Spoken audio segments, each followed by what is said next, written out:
Hi everybody, how's it going? I'm Miyu and today I'll be reading Schoolgirl by Osamu Dazai. Enjoy! Waking up in the morning is always interesting. It reminds me of when we're playing hide and seek. I'm hidden, crouching in the pitch dark closet, and suddenly Deco throws open the sliding door, sunlight pouring in as she shouts, "Found you!" That dazzling glare, followed by an awkward pause, and then, my heart pounding as I adjust the fit of my kimono and emerge from the closet. I am slightly self-conscious, and then suddenly irritated and annoyed. It feels similar, but no, not quite like that. Somehow even more unbearable. Sort of like opening a box only to find another box inside.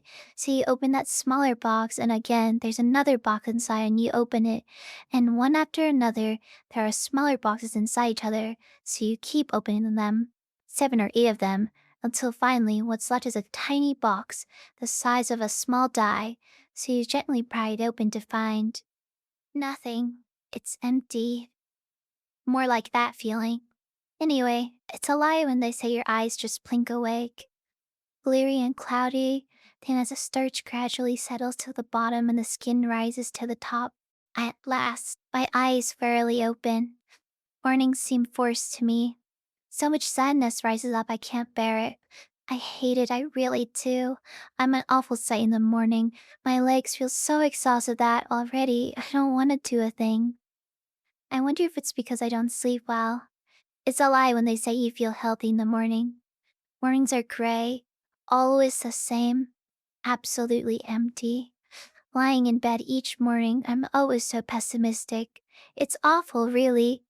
All kinds of terrible regrets converge at once in my mind, and my heart stops up as I writhe in agony. Mornings are torture. "Father," I tried calling out softly. Feeling strangely embarrassed and happy, I got up and hastily folded up my bedding. As I hoisted it, I was startled to hear myself exclaim, "Alley-oop?" I have never thought I was the kind of girl who would utter such an unrefined expression as alley-oop. It seems like the kind of thing an old lady would shout. Alley-oop? It's disgusting. Why would I have such a thing? It's as if there were an old lady somewhere inside of me and it makes me sick. I'll have to be careful from now on. I became deeply depressed then. Like the time I was repelled by a stranger's uncouth gait, only to realize I was walking in exactly the same manner. I never have any confidence in the mornings. I stand in front of the dressing mirror in my nightclothes, peer at myself in the mirror without my glasses. My face looked sort of blurry and moist. My glasses are the thing I hate most about my face, but there are certain good things about glasses that other people might not understand. I like to take my glasses off and look out into the distance. Everything goes hazy, as in a dream, or like a zoetrope. It's wonderful. I can't see anything that's dirty. Only big things, vivid, intense colors and light are all that enters my vision. I also like to take off my glasses and look at people. The faces around me, all of them, seem kind and pretty and smiling. What's more, when my glasses are off, I don't ever think about arguing with anyone at all, nor do I feel the need to make snide remarks. All I do is blankly stare in silence.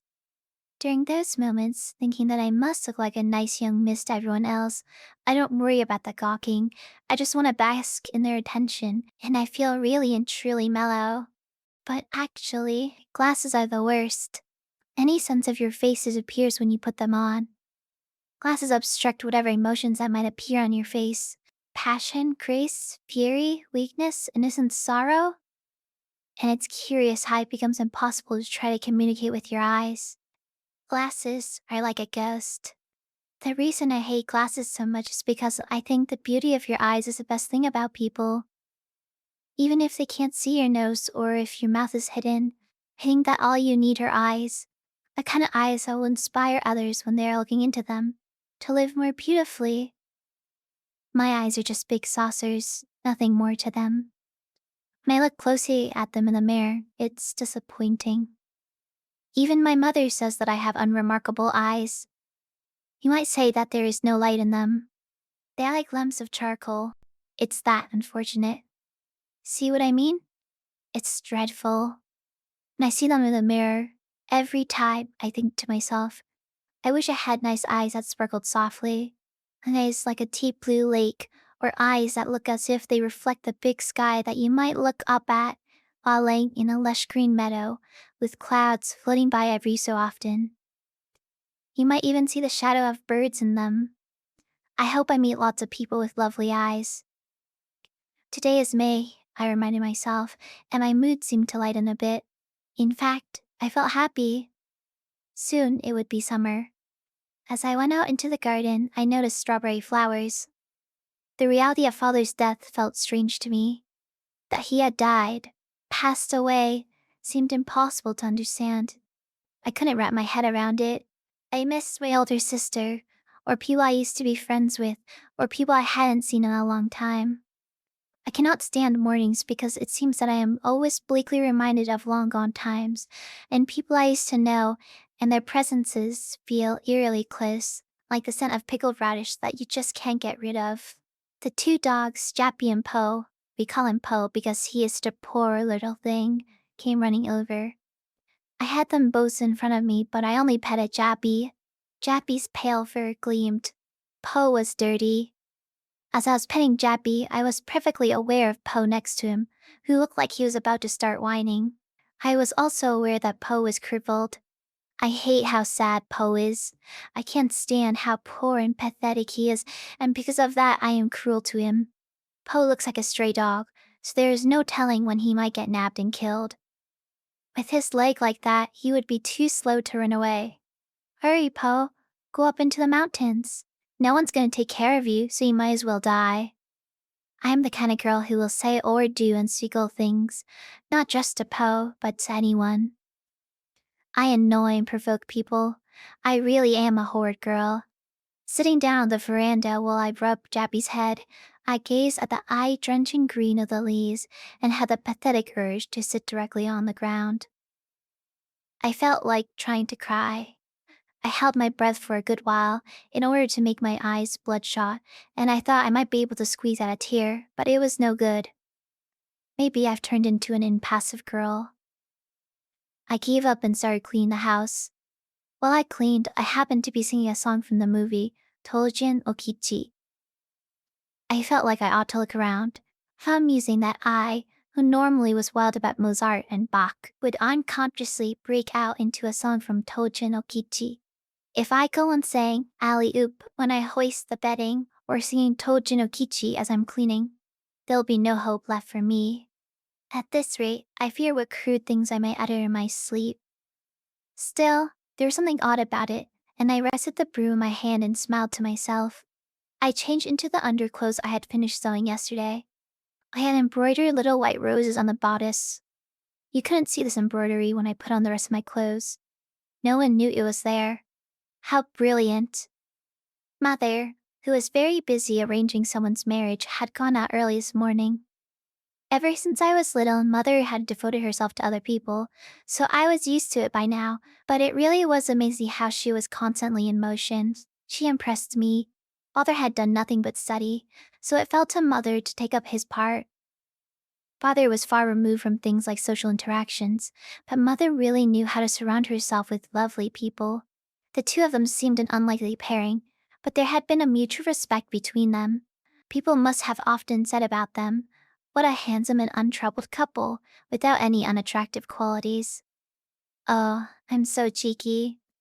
While the miso soup was warming up, I sat in the doorway of the kitchen and stared idly at the caps of trees out front.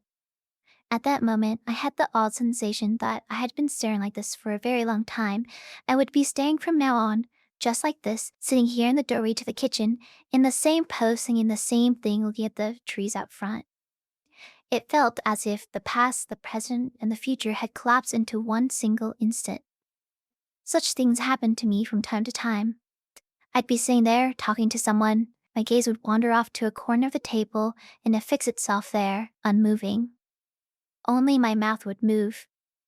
At times like these, a strange hallucination always occurs. I would feel absolutely certain that, at some point before, under these very conditions, I'd had the same conversation while, in fact, staring at the corner of a table, and that what was happening now would continue to go on indefinitely, in exactly the same manner. Whenever I walk along a country path, no matter how remote it is, I always feel that I have undoubtedly been on the same path before.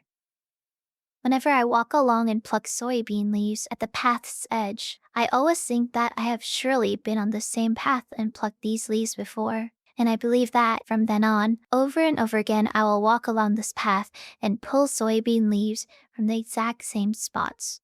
Again, these kind of things happen to me. Sometimes I'd be solely in the bath and suddenly glimpse at my hand. Then I'd be convinced that, however many years from now, while soaking in the bath, I will be transferred to this moment when a random glance at my hand turned into a stare, and I will remember how it made me feel. These thoughts always make me rather gloomy, and once when I was putting rice into an ohitsu serving bowl, I was struck by, well, it would be an exaggeration to call it inspiration, but I felt something charging within my body, zipping through me like, how shall I say? I would call it a philosophical glimpse. I gave myself over to it. Then my head and my chest became transparent, all the way through as a sense of my own existence floated down and settled over me, and silently, without making a sound, as pliant as tokoroten before you make them into noodles, I felt at the mercy of these waves, a light and beautiful feeling that I would be able to live on this way. Now, this wasn't a philosophical commotion, but it was frightening. Rather, this premonition of living like a kleptomaniac cat, stealthily and quietly, and couldn't lead to any good. To go on like that for any length of time, it seems, you would end up like you're possessed. Like Jesus Christ. But the idea of a female Jesus Christ seems appalling. Ultimately, though, since I'm just idle most of the time and I really don't have any troubles to worry about, I wonder if I am just desensitized to the hundreds, if not thousands, of things I see and hear every day. And in my bewilderment, those things end up assailing me like floating ghosts, one after another. I sat down to eat my breakfast by myself in the dining room. I had cucumbers for the first time this year. Summer seems to come from a cucumber's greenness. The Queen of May cucumber has a sadness like an empty heart, an aching, ticklish sadness. When I'm eating alone in the dining room, I get this wild urge to travel. I want to get on a train. I open the newspaper. There was a photo of that actor, Junshiro Konoe. I wondered if he was a good guy. I decided I didn't like his face. Something about his forehead. My favorite things in the newspaper are the advertisements for books. It must cost 1 or 200 yen for each character on each line, so whoever writes them are all trying their best. Each character, each phrase must generate the most positive impact, so these wonderfully wrought sentences groan with pain. Such expensive words must be pretty rare in the world. There's something I like about this. It's thrilling. I finished eating, walked up the house, and headed for school. Alright, there's no rain, I thought to myself. But anyway, I wanted to walk along with the nice umbrella that Mother gave to me yesterday, so I took it with me. Mother used this parasol long ago, when she first got married. I felt quite proud for finding this interesting umbrella. When I carried this one, it made me feel like strolling through the streets of Paris. I thought that a dreamy antique parasol like this would go into style when this war ends. It would look great with a bonnet-style hat, wearing a long, pink-hemmed kimono with a wide-open collar, with black lace gloves and a beautiful violet tucked into that large, wide-brim hat. And when everything was lush and green, I'd go to lunch in a Parisian restaurant. Resting my cheek lightly in my hand, I'd wistfully gaze at the passerby outside, and then someone would gently tap me on the shoulder. Suddenly, there would be music, the Rose Waltz. Oh, how amusing. In reality, it was just an old tattered umbrella with a spindly handle. I really am miserable and pathetic. Like the little match girl. I decided just to do a little weeding and be off. On my way, as I passed the gate to our house, I plucked some of the weeds out front as a bit of volunteer service to Mother. Maybe something good would happen today. Even though the weeds were all the same, it seemed like certain of them begged to be pulled, while others would be quietly left behind. The likable weeds and the not likable weeds looked exactly the same, but were somehow clearly divided into those that seemed innocuous and those that seemed horrible. It did stand to reason. What a girl likes and what she hates seems rather arbitrary to me. After 10 minutes of volunteer weeding, I hurried to the depot. Whenever I go by the field road, it makes me feel like painting a picture. Along the way, I walked the path through the shrine's woods.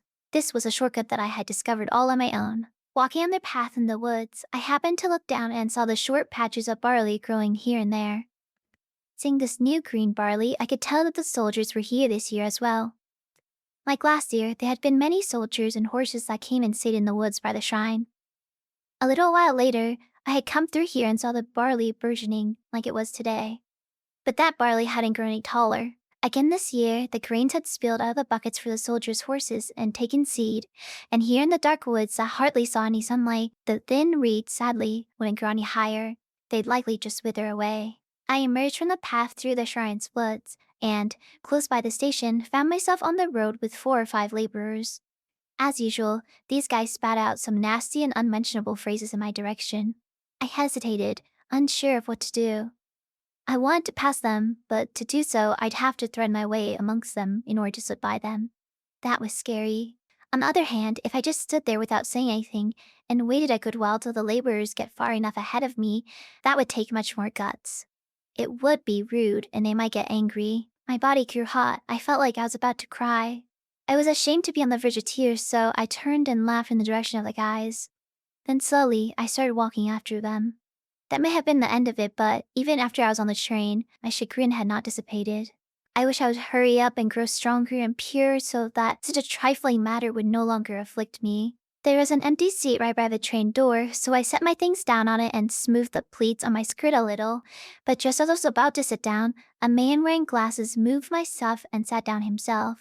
When I said, that was my seat, the man forced a smile, and then, unconcerned, began reading his newspaper. When I thought about it, though, which one of us was the brazen one? Probably me. Grudgingly, I put my parasol and the rest of my things up on the rack and hung onto a strap. I started to read a magazine like I always do, but as I rifled through the pages with one hand, I had a strange thought. Given my lack of experience, if my books were taken away from me, I would be utterly devastated. That's how much I depend on what's written in books. I'll read one book and be completely wild about it. I'll trust it, I'll assimilate it, I'll sympathize with it, I'll try to make it a part of my life. Then I'll read another book, and instantly I'll switch over to that one. That sly ability to steal someone else's experience and recreate it as if it were my own is the only real talent I possess. Really though, my guile is so bogus as to be offensive. If I were to experience failure upon failure day after day, nothing but total embarrassment, then perhaps I'd develop some semblance of dignity as a result. But no, I would somehow illogically twist even such failures, gloss over them smoothly so that it would seem like they had a perfectly good theory behind them, and I would have no qualms about putting on a desperate show to do so. I'm sure I've even read these same words before in some book. Really, I don't know which is the true me. Whatever will I do when there aren't any more books to read, or when I can't find another role model to imitate? Probably just wither away, helpless and sniveling profusely. Anyhow, these aimless thoughts I have on the train every day don't do me much good. The unpleasant warmth I still felt in my body was unbearable. I felt I had to do something somehow, but would I be able to fully grasp what that was? My self-criticism seemed basically pointless to me. I would start to judge, and when I'd get to my negative or weak traits, I'd immediately begin to indulge or wallow in self-pity, and then decide it's no good. Why not just leave well enough alone? So I've given up on criticism. It'd be best if I just didn't think of anything at all. In this very magazine, there was a headline, Young Woman's Shortcomings, with things various people had written. As I read it, I got the feeling that they were talking about me and I started to feel self-conscious. So the authors, some of them, well, the ones I normally thought were stupid, not surprisingly said things that sounded pretty stupid, and when I looked at their photos, the ones who looked cool had cool things to say. They were so funny that at times I chuckled out loud as I read. The religious ones were quick to bring up faith, the educators were all about moral application, and the politicians trotted out Chinese poetry. The writers were smug, using fancy words. They sounded stuck up. But what all of them were writing about were merely uncertainties, impersonal things, things lacking depth. They were far removed from anything like real hopes or ambitions. Basically, uninspired things. There were criticisms, yes, but not actually things that had any positive bearing on my life. There was no introspection, no real self-awareness, self-regard, or self-respect. It may require courage to say what they said. But were they really able to take the responsibility for the consequences? They may adapt their lifestyle to their environment and may be capable of processing this, but there's no true attachment to self or to that particular lifestyle. There's no real sense of humility. a scarcity of creativity, only mimicry. Any sense of innate love was simply lacking. They might put on airs, but they had no dignity. Instead, all they did was write. It was really quite startling as I read. There was no denying it. Yet everything in the article seemed like these people had just tried to write it down. It seemed different than the way they usually felt, optimistic somehow. They used lots of phrases like the true meaning of, or essentially, but they didn't really grapple the meaning of true love or real self awareness. These people probably knew all about it. But if that were so, they might have been more specific. Just a few words, something simple like go to the left or go to the right.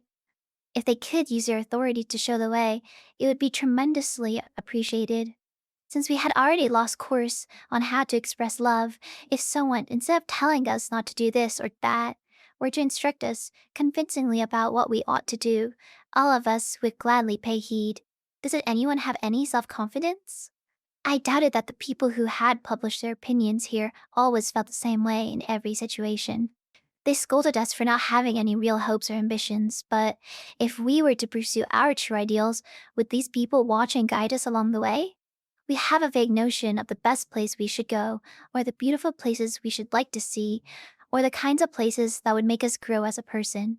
We yearn for a good life. We have real hopes and ambitions. We feel impatient for the unshakable faith that we can rely on, but it would require considerable effort to express such things in our typical life as a girl. Then there's also the way that our mothers and fathers think, and our brothers and sisters too. I may say that they're too old-fashioned and stuffy, but really, I don't feel any contempt for my mentors in life, or my elders, or married people. On the contrary, they must know about a million times more than I do. I mean, the members of our family are part of every aspect of our life. We have acquaintances too, and friends. Then there's also the world that constantly sweeps us along with great force. When we see and hear and think about all of this, we hardly any time to fuss about being true to our own character. The smartest thing would just to go on quietly along the same way with all the other regular people, without calling attention to ourselves. Extending discipline for the minority to everyone else at the same time seems particularly cruel. As I get older, I have begun to understand more and more how ethics taught in school and public morals are two different things. Those who insist on keeping ethics in schools look like fools. People think they're eccentric. They'll never succeed. They'll always be penniless. I wonder if there are people who don't lie. If they are, they must always be losers. Among my relatives, there is one person who behaves with propriety, who has a strong faith and pursues his ideals, who really lives in a true sense, although everyone else in the family speaks poorly of him. They treat him like an idiot. Me, I can't bring myself to go against mother and everyone else for the sake of my ideals, while knowing all along that I would be beaten down, defeated. It scares me. When I was little, when my feelings about something were completely different from others, I always used to ask Mother, why is that? At those times, mothers would dismiss me with a word and then be angry. Bad girl, what's wrong with you? She'd say sadly. Sometimes I'd ask Father too. He would just smile and say nothing. Then later I'd hear him tell Mother, that child stands apart. Then as I gradually got older, I grew timid. Now, even when I make an outfit for myself, I wonder what other people will think. The truth is, I secretly love what seems to be my own individuality, and I hope I always will, but fully embodying it is another matter. I always want everyone to think I am a good girl. Whenever I am around a lot of people, it is amazing how obsequious I can be. I fib and chatter away, saying things I don't want to or mean in any way. I feel like it is my advantage to do so. I hate it. I hope for a revolution in ethics and morals. Then my obsequiousness and this need to prod through life according to others' expectations would simply dissolve. Oh, there's a seat over there. I hurriedly grabbed my parasol and the things from the rack and squeezed myself into the spot. To my right was a junior high school student. To my left was a lady with a child on her back and wearing an aneko that covered them both. The lady had on too much makeup for someone her age, and her hair was coiled in a popular style. She had a pretty face, but there were dark wrinkles on her neck, and her coarseness made me want to hit her in disgust. It's amazing how much your thoughts vary, depending on whether you're standing or seated. When I'm sitting down, my mind fills with fickle and apathetic thoughts. Across from me, 4 or 5 salarymen who all looked around the same age were just sitting there. They must have been around 30. I didn't like any of them. Their eyes were empty and dull, they had no vigor. But now, if I so much as grinned at them, I could have very well be dragged off by one of these men. But now, if I so much as grinned at them, I could very well be dragged off by one of these men, falling into the chasm of compulsory marriage. A mere smile can determine a woman's fate. It is frightening. Fascinatingly so. I have to be careful. My thoughts were really rather strange this morning. For some reason, the face of the gardener who had come to tend our yard 2 or 3 days ago kept flickering in my mind. You couldn't mistake him for anything else other than a gardener, but something about his face seemed quite unusual to me. To put it dramatically, he looked like an intellectual or a visionary. His skin just had a dusky firmness to it. He had nice eyes and an imposing brow. He definitely had a pug nose, but it matched his dark complexion and made him appear strong-willed. The shape of his lips were also quite nice. His ears were a little dirty. When you looked at his hands, of course, he reverted to being a gardener. But with his fedora worn low on his head and shading his face, it seemed a shame that he should end up a gardener. I asked Mother 3 or 4 times, I wonder if he has always been a gardener, until finally she scolded me. The furoshiki that my things were wrapped up in today was the one that Mother gave me on the very first day that gardener came to our house. We were doing a thorough house cleaning that day, so the kitchen repairman was there, as well as the tatami man, and Mother was tidying everything in the wardrobe, so that's when she found this furoshiki and gave it to me. It's very beautiful and feminine. It's so pretty it's a shame to tie it up. Sitting here now with it balanced on my knees, I kept stealing glances at it. I stroked it. I wanted everyone on the train to notice it, but nobody did. If someone were to simply take a look at my pretty furoshiki, I would be willing to go home with him and marry into his family. Whenever I run up against what's called instinct, I feel like I want to cry. As I begin to realize from various experiences in my life just how enormous our instincts are, and how powerless we are against the force that drives us, sometimes I think I might lose my mind. I become distracted, wondering what I should do. There is no way to resist or accept the force. It simply feels as if some huge thing has blanketed me whole from the top of my head, so that it can now drag me around freely. There is a certain satisfaction in being dragged around, as well as a separate sad feeling as I watch it happen. Why is it that we cannot be happy with ourselves, or love only ourselves throughout our life? It is pathetic to watch whatever emotions or sense of reason I have acquired up to that point be devoured by instinct. Whenever I let the slightest thing make me forget myself, I can't help but be disappointed. The clear confirmation that the self, me, that is ruled by instinct, makes me think I could cry. It makes me want to call out for Mother and Father. But even more pathetic is that, to my surprise, the truth could be found in aspects of myself that I don't like. We were already at El Chanomizu. When I stepped off onto the platform, somehow I felt completely unfazed. I tried quickly to recall what had just happened, but I couldn't for the life of me. Anxiously, I tried to think of what came next, but there was nothing. My mind was empty. There are times like this, when something is quite affecting, when you think I would feel awkward or ashamed, but as soon as it passed, it would be like nothing had happened. The present moment is interesting to me. Now. Even while you try to pin down an instant, it flies off into the distance, and a new now arrives. What's it anyway? I thought to myself as I plodded up the stairs to the bridge. Ridiculous. Maybe I am a little too happy.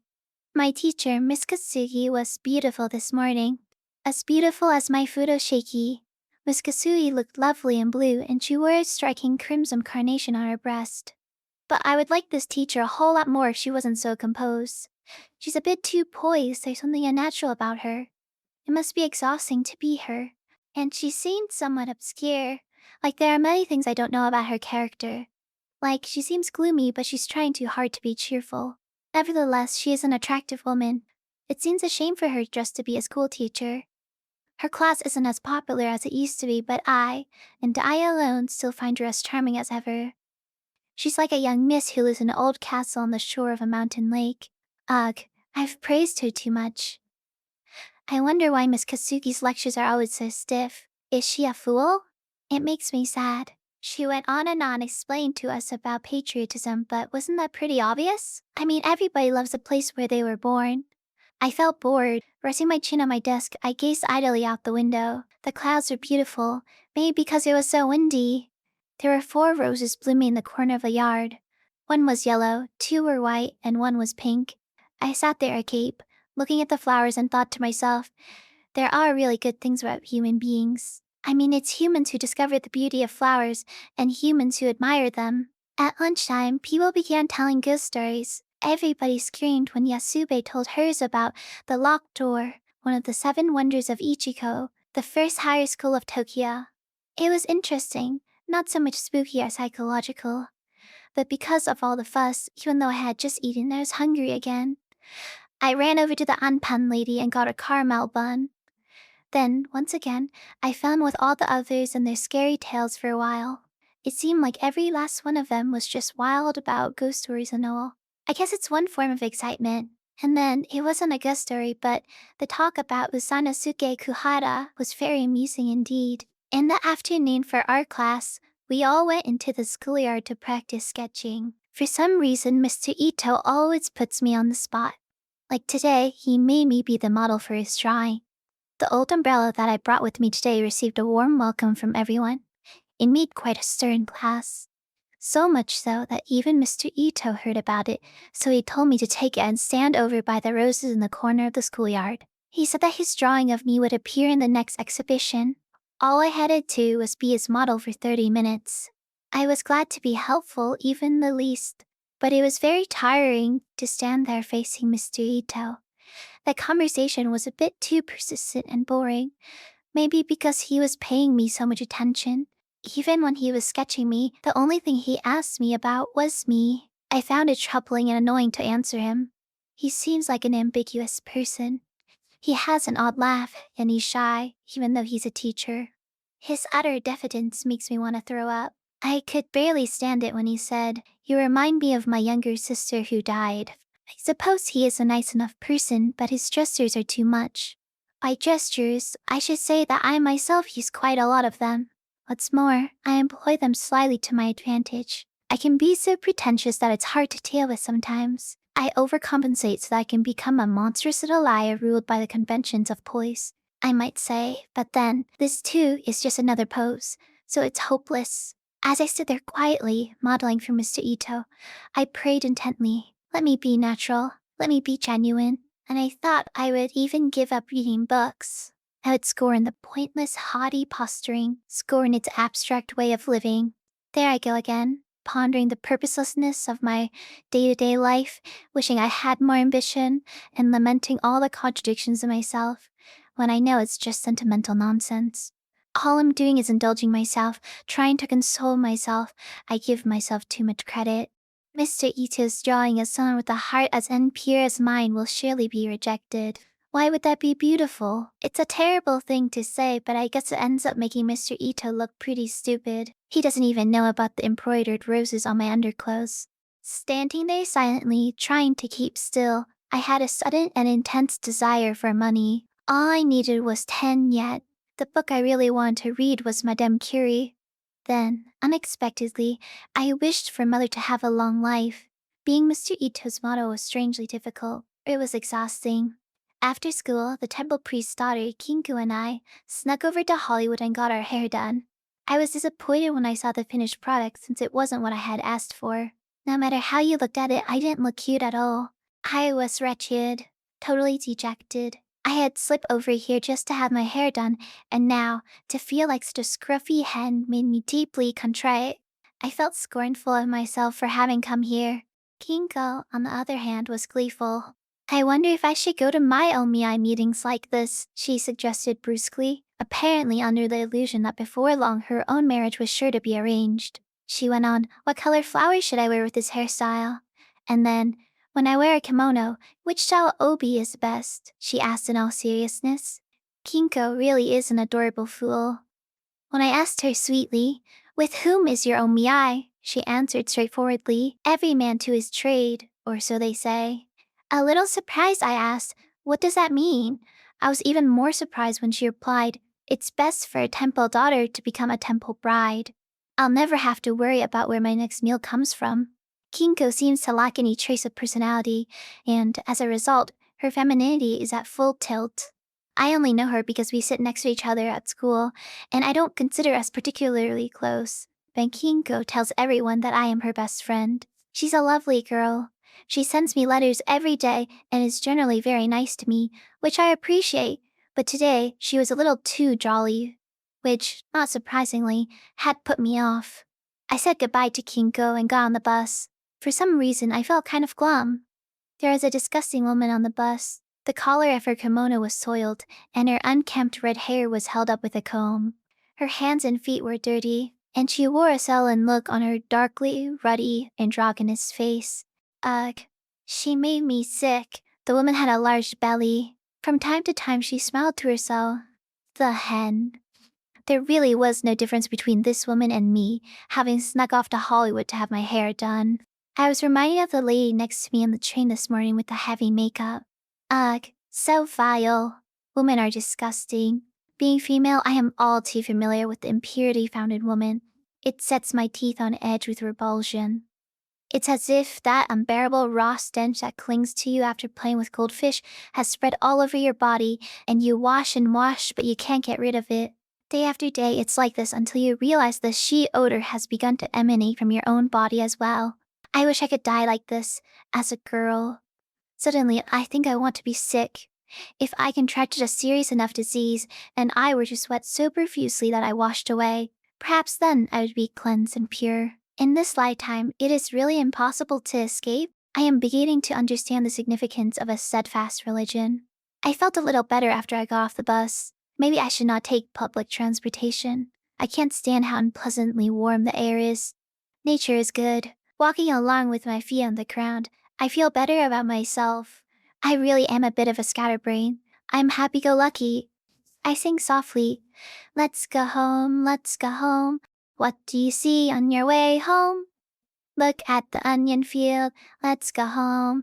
They're crying, go home, so let's go home. I don't know if I was supposed to sing that part, but I did anyways. It annoyed me that I could act like such a carefree child, and it made me want to lash out at the weeds, who knew nothing but to grow taller. I wanted to try to be a good girl. The country road that I take home every day has become so familiar to me that I no longer notice how quiet it is. There's nothing but trees, roads, and fields. That's all. I thought today I will try to pretend that I am from somewhere else, someone who has never been to this country before. I'll be, the daughter of a wooden clog maker with a shop near Kanda who's never set foot outside of the city. So then, what did this countryside look like? This was a brilliant idea. A sad, pathetic idea. I put on a serious expression and made a point of looking around. As I walked down the road lined with small trees, I gazed up at the branches with their new green leaves and let out a slight cry of delight. As I crossed over the earthen bridge, I stopped and peered down at my reflection in the water and barked, imitating a dog. Then I looked out at the fields, squinting my eyes with an air of enchantment, sighing as I murmured, "Isn't this nice?" I took another break at the shrine. It was dark in the shrine's woods, so I hastily straightened up and hurried through, muttering timidly with a slight shrug on my shoulders. I acted surprised by how bright it was when I came out of the woods, and while I was engrossed in trying to see everything afresh as I walked along the country road, I was somehow overcome with a terrible sadness. At last, I flopped down in a meadow by the side of the road. Sitting atop the grass, the exhilaration that I had felt until that very instant disappeared with a thud and was replaced with a gripping earnestness. Calmly, I gave some thought to how I'd been lately. What was so wrong with me these days? Why was I so anxious? I was apprehensive about something. Just the other day, someone even mentioned to me, "Hey, you're getting to be so mundane." It's probably true. There definitely is something wrong with me. I have become petty. I am no good at all. I am pathetic.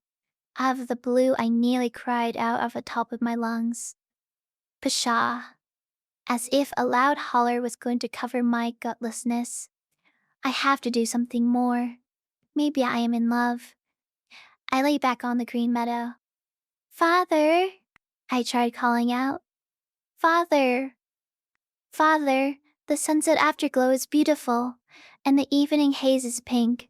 See how the rays from the setting sun melt and blur into the haze, which is why it takes on such a soft pink glow. The pink haze drifts and sways amongst the grove of the trees, trailing above the road and caressing the meadow before gently enveloping my body. It infuses every last strand of my hair with its soft pink light and then lightly embraces me. But this sky is even more beautiful. For the first time in my life, I want to bow my head to the heavens. Now I believe in God. The color of the sky, what would you call it? Rose? Flame? Iridescent? The color of angels' wings? Or a huge temple? No, it is none of these things. It is much more sublime. I want to love everyone, I thought, almost tearfully. If you stare at the sky, it changes little by little. Gradually it turns bluish. Then, with nothing more than a sigh, I felt the urge to be naked. I had never seen anything as beautiful as the translucent leaves and grass. Gently, I reached out to touch the grass. I want to live beautifully. When I arrived home, Mother was already there with the house guests. Not surprisingly, she was laughing cheerily at something.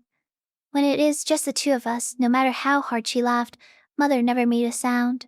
On the contrary, when she entertained guests, her face didn't smile at all. Instead, high-pitched laughter rang out. I greeted them, quickly went around to the back, and washed my hands at the well. Then I took off my socks. As I was washing my feet, the fishmonger showed up calling out, "Here you go, one large fish. Thanks for your business." He set the fish on the well. I didn't know what kind of fish it was, but something about its fine scales made me think it came from the northern sea. I put the fish on a plate and washed my hands again, and I caught a scent of summer in Hokkaido. It reminded me of the time I went to visit my sister in Hokkaido during summer vacation 2 years ago. Perhaps because her home in Tomokomai was near the shore, you could always catch the scent of fish. I could clearly picture Sis, alone in that big empty kitchen at evening time, her white womanly hands deftly preparing the fish for dinner. I remembered how, for some reason, I wanted to be coddled by my sister. I couldn't help but crave her attention, but she had already given birth to little Toshi, and Sis was no longer my own. The fact that I couldn't simply fling my arms around her narrow shoulders had dawned on me like a chill draft. I stood in a corner of that dim kitchen, with a feeling of intense loneliness and, stunned, kept my gaze fixed on her pale, graceful fingertips as I worked. I yearned for everything long gone. It was so curious, the way I felt about my family. With anyone else, if we were far apart, they would eventually grow fainter in my mind until I forgot about them. But with family, their memories seemed only to grow fonder, and all I remembered were the beautiful things about them. The oleaster berries by the well had barely started to turn red. They would probably be ready to eat in another 2 weeks. It was funny last year. One evening, I had come out by myself to pick and eat the berries, and Jappy had watched me silently until I felt bad for him and gave him a berry. He ate it right up, so I gave him 2 more, which he gobbled too. Rather amused, I shook the tree, and as berries trickled down, Jappy eagerly devoured them. Stupid dog. I had never seen a dog who ate oleander berries before. I reached out, picking more berries and eating them myself. Jappy was eating them right off the ground. It was funny. Thinking about this made me miss Jappy, so I called out his name. Jappy strutted over from the direction of the front door. I was suddenly seized with a furious surge of love for Jappy, and as I caught a hold of his tail roughly, he gently bit my hand. I felt like bursting into tears and I swatted him on the head. Unperturbed, he drank water loudly from the well. When I went into the house, the lights were already on. It was quiet. Father was gone. I felt his absence within the house like a gaping void that made me shiver with agony. I changed into Japanese clothes, giving a little kiss to the roses on my discarded underthings, and when a burst of laughter rose from the parlor as I sat down in front of the dressing mirror, I suddenly felt angry for some reason. Everything was fine when it was just the two of us, Mother and me, but whenever anyone else was around, she seemed strangely distant, cold and formal, and those were the times I missed Father the most, when I felt the saddest. Peering at my face in the mirror, I looked surprisingly lively. My face was that of a stranger, an animated face, liberated from my own sadness and pain and seemingly disconnected from such feelings. Although I wasn't wearing any rouge today, my cheeks were attractively rosy and my lips glowed prettily. I took off my glasses and smiled softly. My eyes looked so nice. They were so pale and clear. I wondered if staring at the beautiful evening sky for so long had made my eyes look like this. Lucky me. I went into the kitchen a little jauntily, and then, while I was watching the rice, sadness washed back over me. I missed the house where we used to live in Koganei. I missed it with a searing pain. Both father and sis had been in that lovely home, and mother had been young there. When I would come home from school, mother and sis would be chatting amusingly in the kitchen or in the living room. I'd be given a snack, and they'd both dote on me for a little while. Then I'd pick a quarrel with my sister and be scolded, without fail, and I'd rush off outside to ride my bike as far away as I could. In the evening I'd return and we'd have a pleasant dinner. I really did enjoy it. There had been no need to reflect upon myself or be anxious about my impurity. All I had to do was be coddled. What tremendous privilege I had enjoyed. And I hadn't even cared. There had been nothing to worry about, or to be sad or bitter about. Father had been splendid and a wonderful father. Sis was kind. I had constantly hung about her. But then, gradually as I grew up, first I began to disgust myself, and before I knew it, that privilege of mine had disappeared and, stripped bare, I was absolutely awful. I hadn't the least desire to play up to anyone. I was always brooding over something, and I faced constant hardship. Sis was married off and father was no longer here. Mother and I were left all alone. Mother must have been terribly lonely too. She once said to me, "From now on, the joy in life is gone." Forgive me for saying, but when I look at you, the truth is, I don't feel much pleasure. Without your father, perhaps it's best if there is no happiness. She said that when the mosquitoes come out, she suddenly thinks of father. When she does on sewing, she thinks of father. When she trims her nails, she also thinks of father. And especially when the tea is delicious, she thinks of father. No matter how much I sympathize with how mother felt or how much companionship I offer her, I will never compare with father. Marital love is the strongest love in the world, stronger than familial love, and a precious thing it is. Such impertinent thoughts, even when I was alone, made my face grow hot, and I smoothed my hair with a wet hand.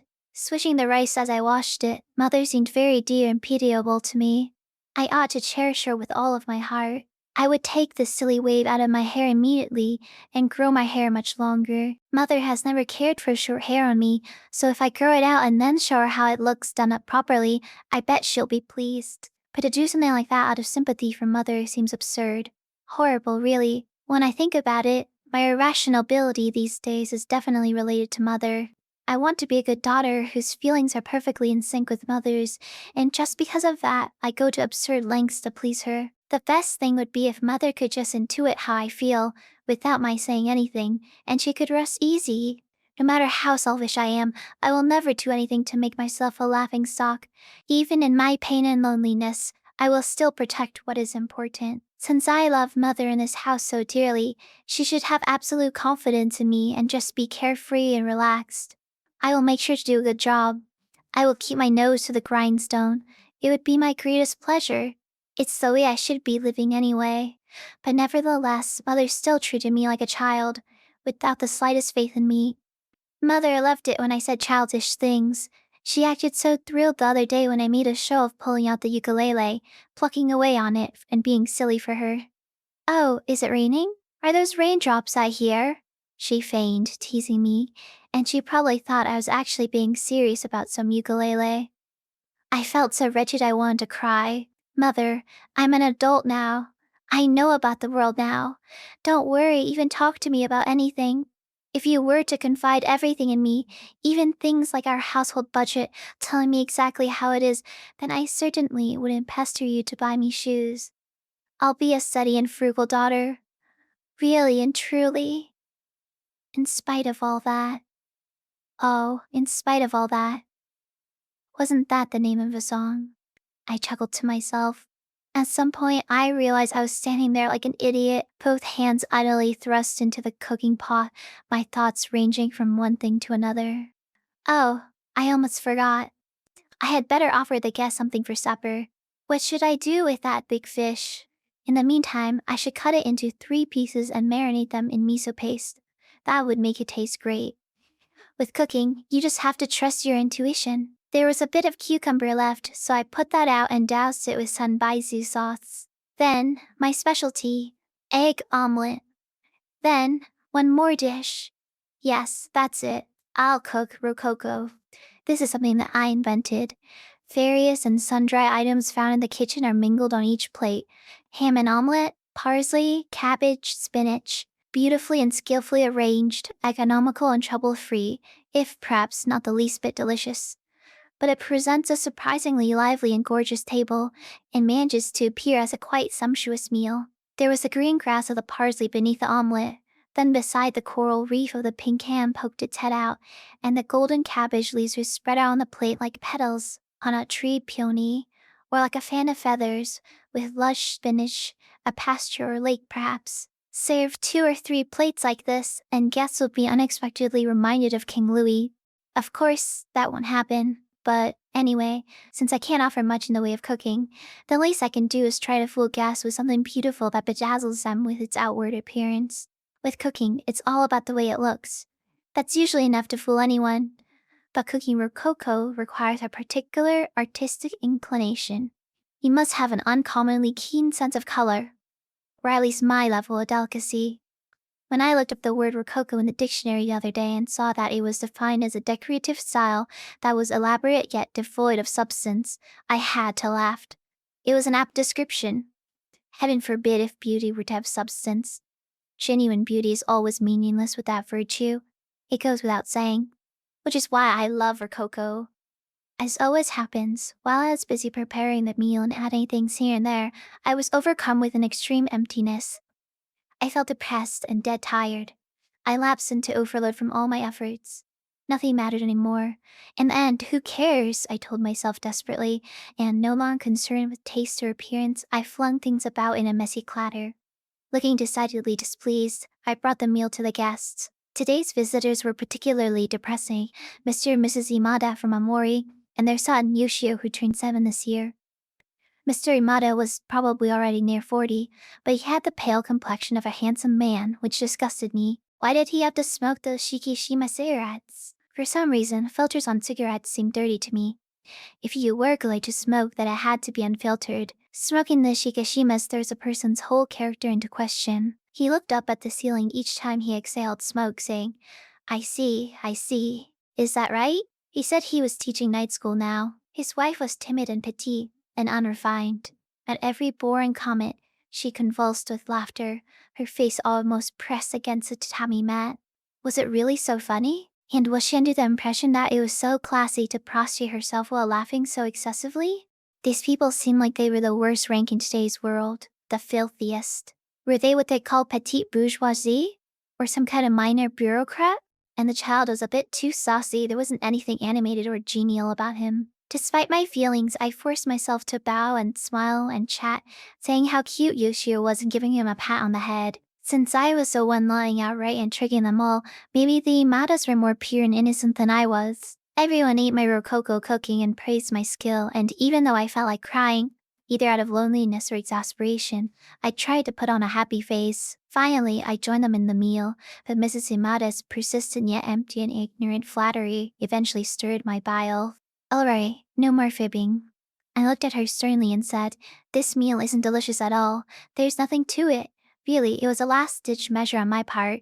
My intention had been to state the obvious, but the Imadas praised my use of last-ditch measure, clapping their hands and laughing merrily. I thought about hurling my chopsticks and bowl with annoyance and howling at the top of my lungs. Instead, I sat there and forced myself to grin at them until Mother said, This child is becoming more and more helpful. Though Mother was perfectly aware of my sorrowful state, she chose to smile and spout such nonsense in order to entertain the Imada's sentiments. I had never seen Mother be so obsequious towards anyone, let alone this lot. She was not the same Mother when she was in the presence of guests. She was nothing more than a weak woman. Was this how subservient she had become since Father was gone? It made me so miserable I was speechless. Please go home, please go home. My father was a fine man. kind with a distinguished character. Now that father is gone, if you're gonna belittle us this way, please hurry up and go home. I dearly want to say this to the Imadas, yet I was just as weak, so I cut ham for Yoshio and passed the pickled vegetables to Mrs. Imada. Once the meal was finished, I quickly retreated to the kitchen and started the washing up. I could hardly wait to be alone. I didn't mean to be haughty, but I couldn't see any reason why I should ever be forced to make conversation with or sit and smile with those kinds of people ever again. Those types certainly did not deserve my courtesy, or rather my currying favor with them. I hated it. I couldn't take it anymore. I had tried as best as I could. Hadn't Mother seemed happy to see my patient and affable attitude today? Wasn't that enough? I didn't know whether it was better to maintain a fierce distinction between yourself and your acquaintances in society in order to deal with and respond properly to things in a pleasant manner, or rather to hide yourself, to remain true to yourself always, even if they say bad things about you. I envied those who were able to go through life simply in the midst of all the other weak, kind, and warm people like them. If it were possible to live my life without pain or hardship, then there would be no need to seek it out on my own. That would be best. Well, surely there's something to be said for suppressing your own feelings for the sake of others. If every day from now on I was forced to nod and smile at people like the Imadas, I would probably go mad. I wouldn't make it in prison at all. The odd thought suddenly occurred to me. I couldn't work as a maid, much less be in prison. I couldn't be a wife either. Well, being a wife is different. If it were duly resolved that I should devote myself to a particular person, then I could dedicate myself to the task, no matter how difficult, because I would have purpose in life, I would have hope. Yes, I think I could even do a good job of it. It's not surprising. From morn to night, I'd make myself dizzy working like a busy bee. I do the laundry with vigor. Nothing upsets me more than a heap of dirty wash anyway. It makes me so restless you'd think I was manic or hysterical. I can't stop no matter what. Then, when the last article is washed and hung out to dry, finally I feel at peace. Mr. Imada was leaving. He must have had something to take care of, since Mother accompanied him as he left.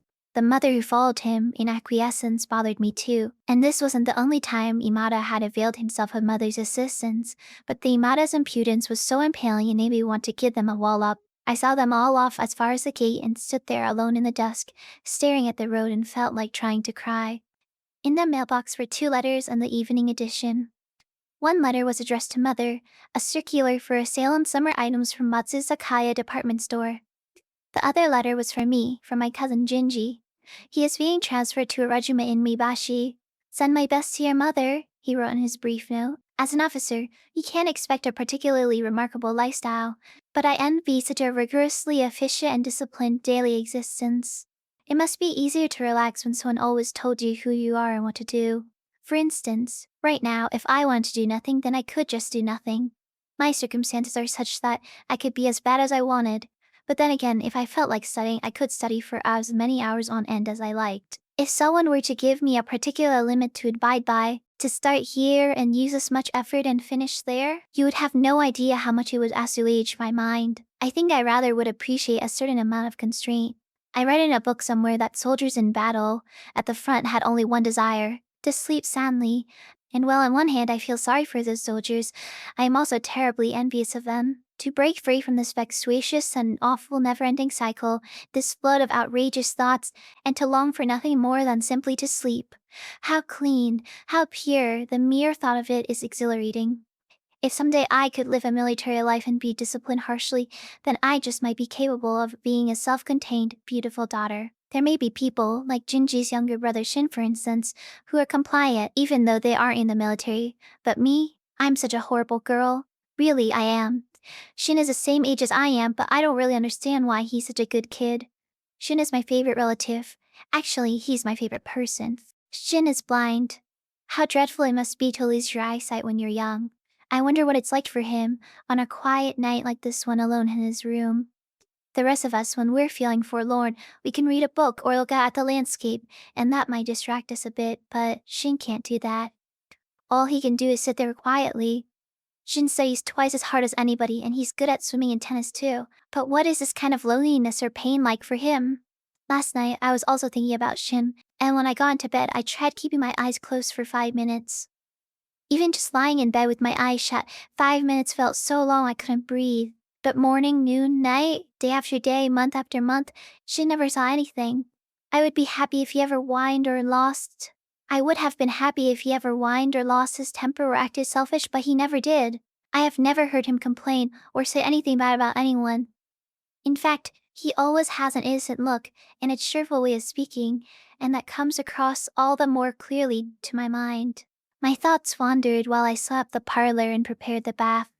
As the bathwater heated, I sat on a mandarin orange box and did my schoolwork by the flickering light of a burning coals. When I had finished it all, the bathwater still wasn't hot, so I reread A Strange Tale from East of the River. I didn't find what's written in the story the least bit disgusting or dirty.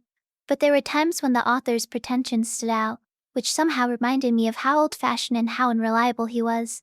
Maybe he was just an old geezer. But foreign writers, no matter how old they are, they love their subjects more daringly and deeply and, what is more, without pretense. Though in Japan, was this book even considered good? I found the relatively truthful and quiet resignation that was at the heart of it refreshing. Of all this author's works, I liked this one. It seemed the most mature. I had the impression that he had a strong sense of responsibility. His intense attachment to Japanese morals seemed to make much of his writing overly reactionary and strangely lurid. Excessively passionate characters have a tendency to behave poorly. The author contrived to wear the mask of a wicked fiend, which only served to weaken his stories. But this tale gained a resolute strength from its pathos. I liked it. The bathwater was ready. I turned on the light in the bathroom, took off my kimono, opened the window wide, and quietly slipped into the bath. The green leaves of the sweet viburnum poked in through the open window, and each leaf caught the light, gleaming brilliantly. The stars sparkled in the sky. They sparkled no matter how many times I looked back at them. Lying there as I gazed up with rapture, I purposely avoided looking at the paleness of my body, but I was still vaguely aware of it, somewhere in the periphery of my vision. Yet still silent, I sensed that it was not the same white body as when I was little. I couldn't stand it. The body had no connection to my mind. It developed on its own accord, which was unbearable and bewildering. It made me miserable that I was rapidly becoming an adult and that I was unable to do anything about it. I suppose there is no choice but to give myself over to what is happening, to wait and see as I become a grown-up. I want to have a baby doll-like body forever. I splashed the bathwater about, trying to imitate a child, but I still felt depressed. I was distressed, like there wasn't any reason to live. From the field across the yard, a child's voice called out tearfully, "Sis!" It startled me. The voice wasn't calling out for me, but I envied the sister whom the child was crying out for. If I were her with such a beloved and cosseted little brother, then I wouldn't live my life so shamefully day after day. I would have the encouragement to live, to dedicate my whole life to my brother. I would prepare to face any hardship. I would strain hard all on my own, which would make me feel all the more sorry for myself.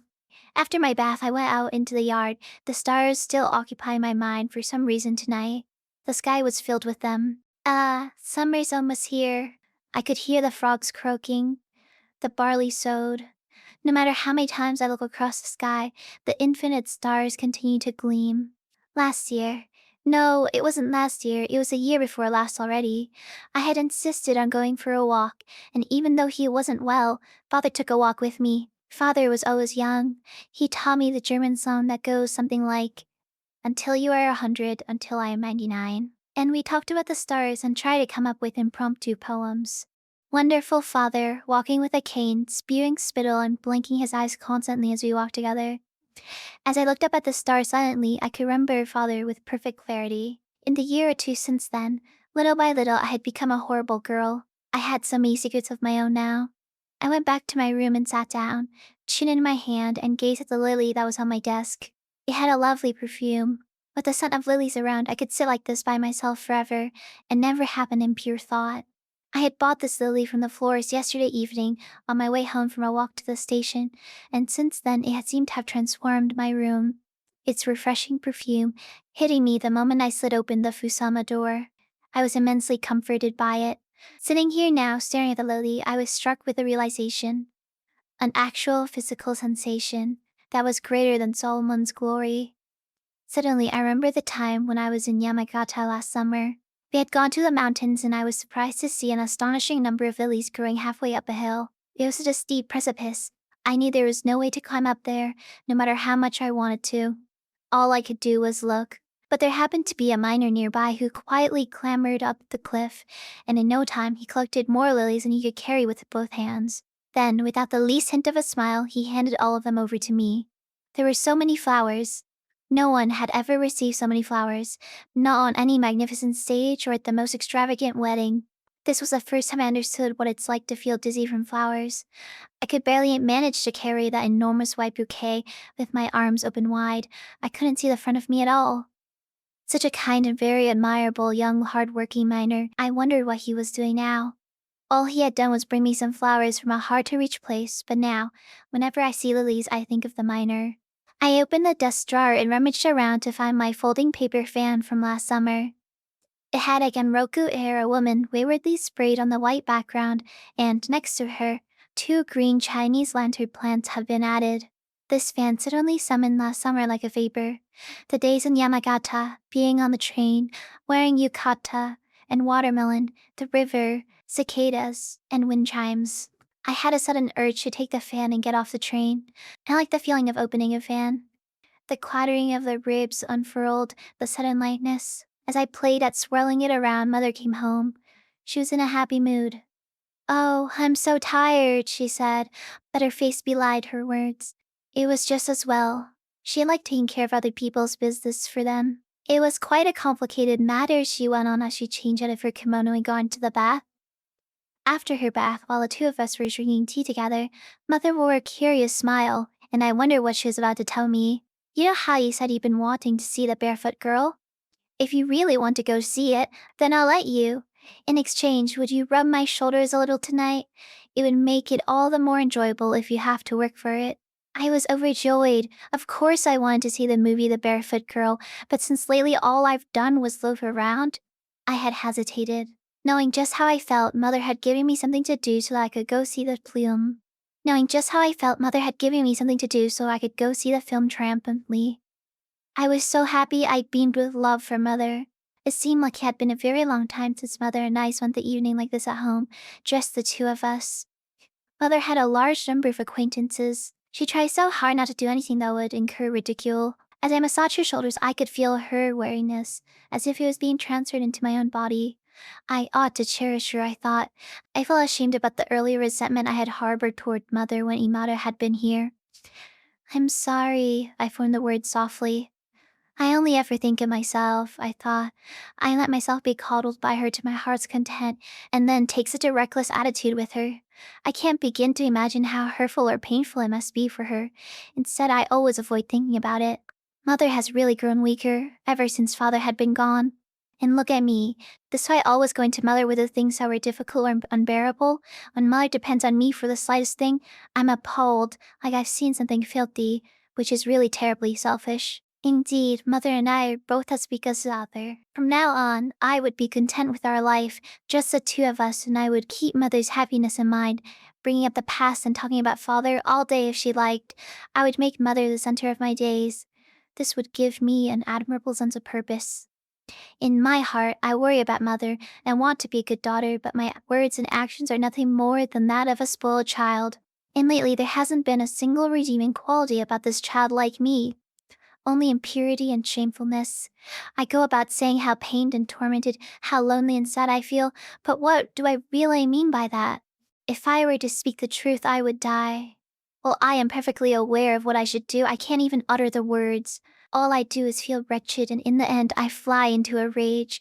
I mean, really, it's as if I were crazy. Long ago, women were called slaves, dolls, mere worms with no self-regard, and though bad things may have been said about them, they had a vastly superior sense of femininity than the likes of me, as well as inner reserves and the wisdom to contend with their state of subservience effortlessly. They understood the beauty of genuine self-sacrifice and knew well the pleasure of wholly unrewarded service.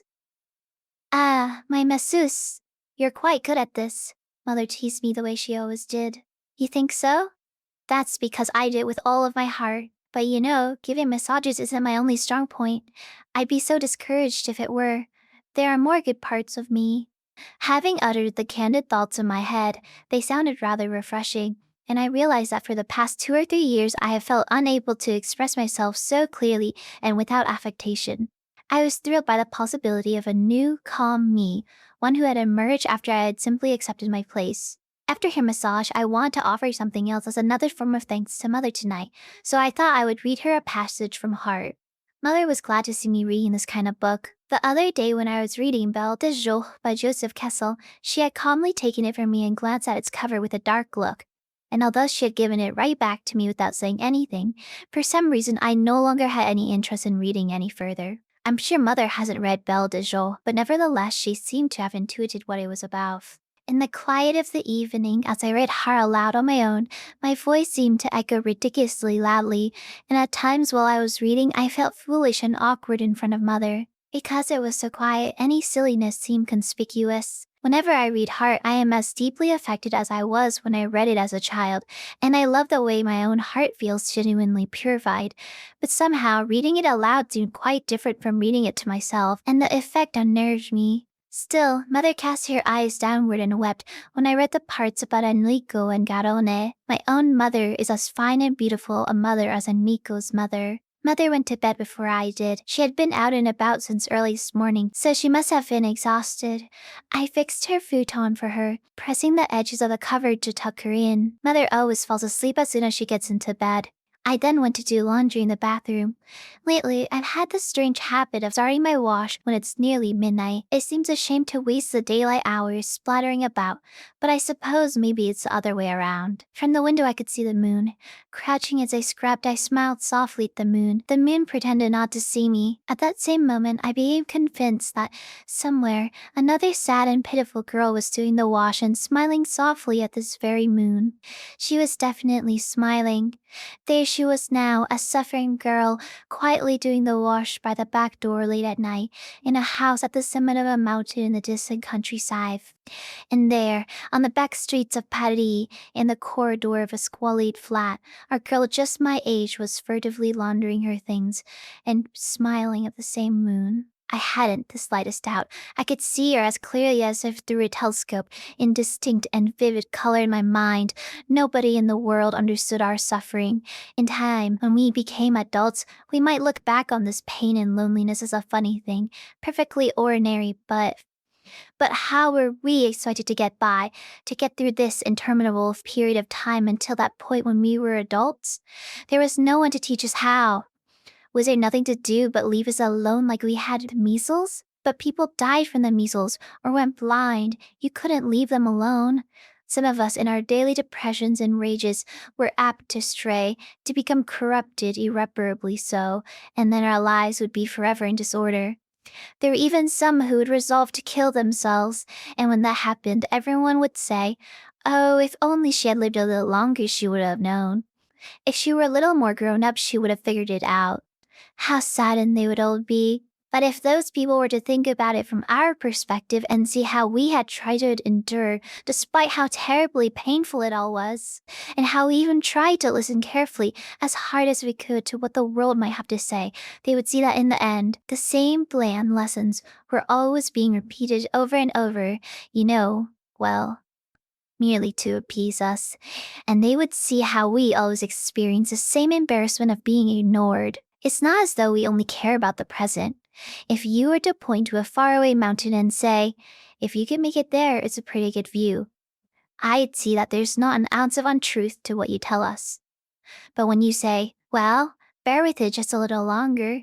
If you can make it to the top of that mountain, you'll have done it," you are ignoring the fact that we are suffering from a terrible stomachache right now.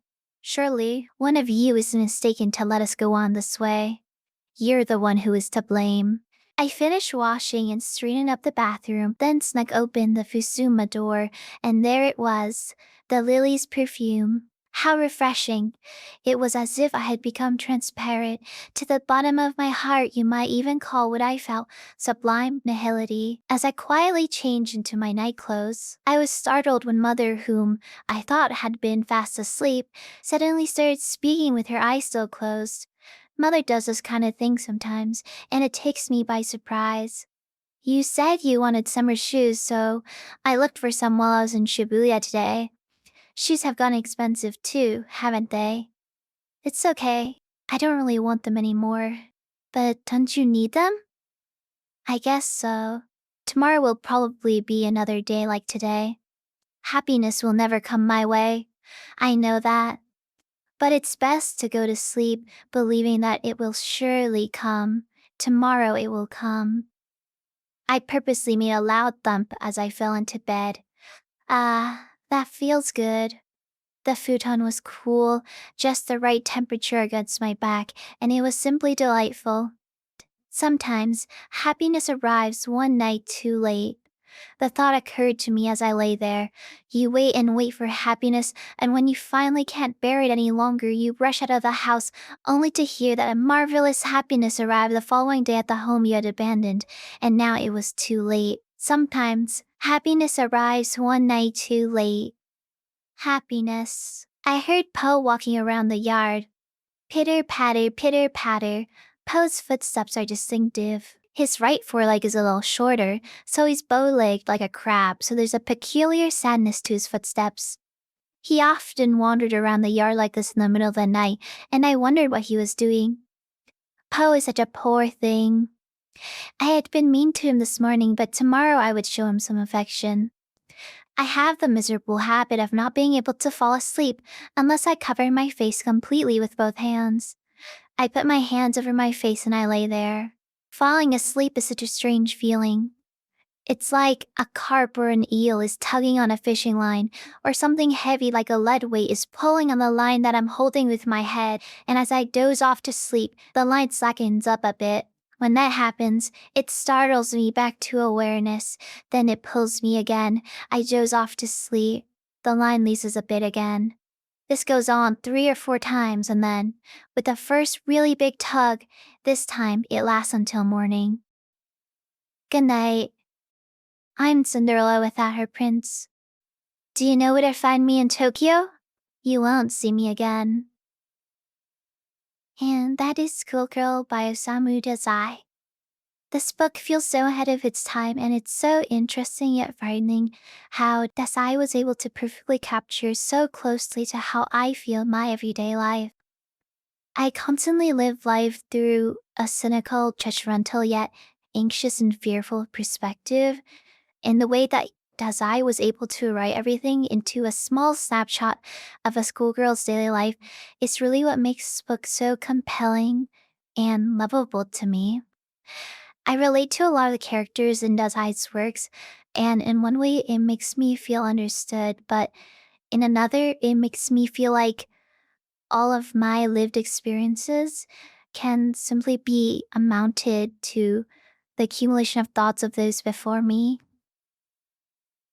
I think that's a pretty nihilistic point of view, though. And speaking of nihilism, I really love how they phrase in the book sublime nihility. I just think it's a really beautiful way to phrase it. Anyways, I'll stop rambling. Thank you so much for listening. And I'm Miyu. Thanks for listening again, and I'll catch you next time. Bye bye.